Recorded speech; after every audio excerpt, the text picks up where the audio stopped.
नमस्कार मित्रांनो, माझ्या यूट्यूब चॅनलमध्ये तुमचं सर्वांचं मनापासून स्वागत आहे। मित्रांनो, आज आपण चाललेलो आहे राजकोट किल्ला पाहण्यासाठी।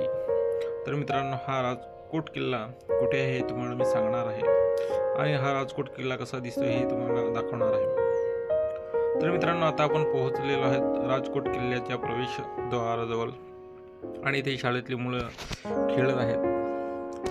तर आपण आता राजकोट किल्ल्याच्या आतमध्ये आलेलो आहे आणि इथे वडाचं खूप मोठं झाड आहे आणि या वडाच्या झाडाखाली एक मंदिर आहे, श्री महापुरुष मंदिर असं या मंदिराचं नाव आहे।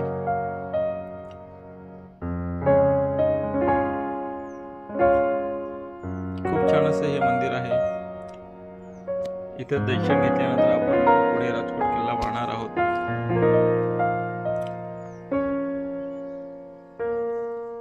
आणि हा या मंदिराचं आजूबाजूचा परिसर आहे आणि हे वडाचं खूप मोठं झाड आहे।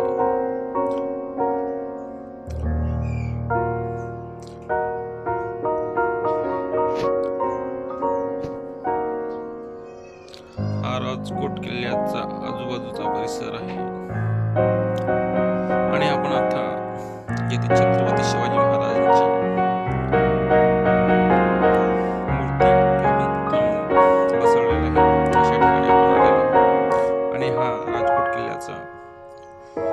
आतमधला परिसर आहे। तर हा किल्ला या किल्ल्याची पडझड झालेली होती, परंतु आता हा किल्ला खूप छान पद्धतीने सजवलेला आहे। तर इथे आता काय लिहिलं आहे ते आपण बघूया।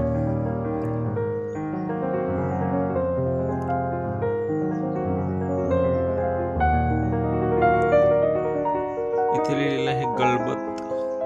तर या गलबत, गुलाब, पाळ याचा उपयोग नक्की काय, त्याचा उपयोग कशासाठी होतो हे इथे लिहिलेलं आहे। आणि छत्रपती शिवाजी महाराजांचं दर्शन घेतल्यानंतर खूप बरं वाटतं। आपल्या राजांनी एवढं मोठं वैभव उभं करून ठेवलेलं आहे आणि या किल्ल्यांची आपण जतन करायला पाहिजे।